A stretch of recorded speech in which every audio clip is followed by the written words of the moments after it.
বাংলাদেশ জাতীয় দলে বেশ কিছু জায়গায় দুর্বলতা আছে বলে জানিয়েছেন প্রধান নির্বাচক গাজী আশরাফ হোসেন লিপু।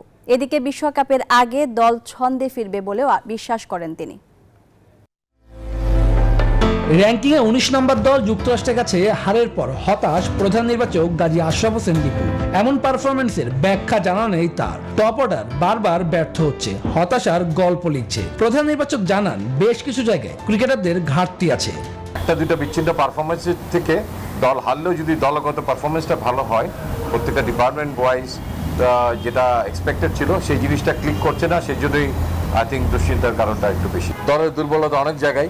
যুক্তরাষ্ট্রের বিপক্ষে এখনো বাকি ২ ম্যাচ, এরপর বিশ্বকাপের প্রস্তুতি ম্যাচ খেলবে টাইগাররা। তারপরে বিশ্বকাপের মূল আসরে মাঠে নামবে, তার আগেই ঘুরে দাঁড়াবে বাংলার ছেলেরা, বিশ্বাস প্রধান নির্বাচকের।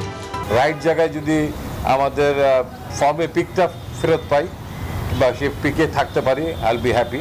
বাট ডেফিনেটলি এই সমস্ত জায়গার থেকে ভুল ভ্রান্তিগুলো মনে হয় খুব দ্রুত আমাদেরকে মেরামত করতে হবে, আমাদের হাতে খুব বেশি সময় নেই। বৃহস্পতিবার মার্কিনদের বিপক্ষে সিরিজের দ্বিতীয় টি-20তে মুখোমুখি হবে বাংলাদেশ। ম্যাচ শুরু রাত ৯টায়। শুভদেব নাথ, নিউজ 24।